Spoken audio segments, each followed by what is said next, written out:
Bonjour à tous, j'espère que vous allez bien.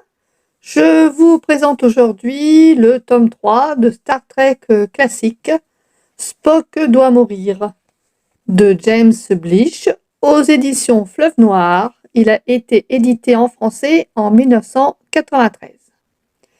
Il a 15 chapitres et 181 pages. En partie 2, vous verrez le résumé officiel.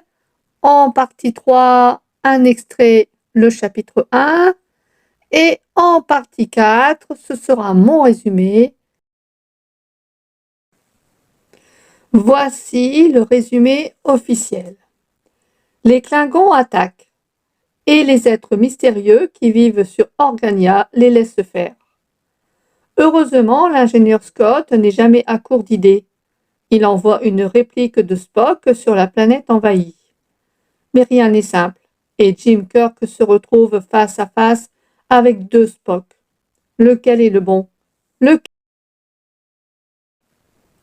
Voici un extrait du chapitre 1er, Les états d'âme de McCoy, page 9.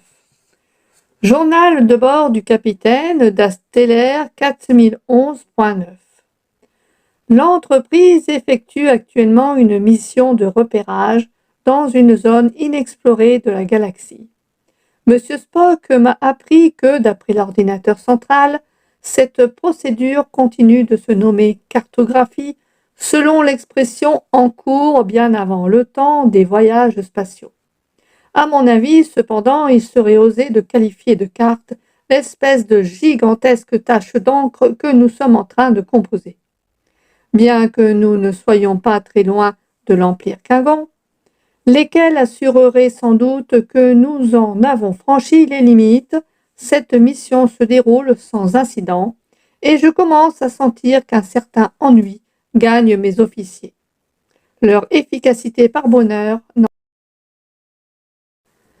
Voici pour terminer mon résumé et mon avis.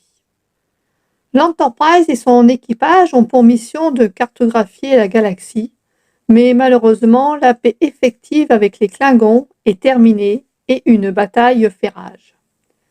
Pour essayer de renouer avec les Klingons, l'équipage de l'Enterprise doit absolument retrouver la race extraterrestre qui est l'auteur du traité de paix aujourd'hui disparu. À l'issue de cette recherche et après la transformation du téléporteur, Spock se dédouble. Kirk et son équipage arriveront-ils à retrouver Organia? Et sauront-ils quel est le vrai Spock?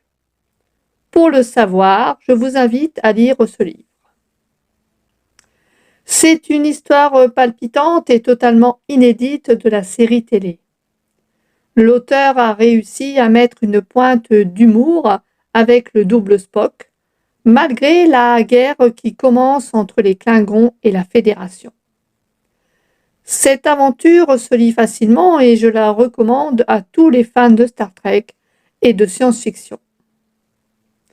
Merci à tous de me suivre et je vous dis à bientôt pour une autre aventure littéraire.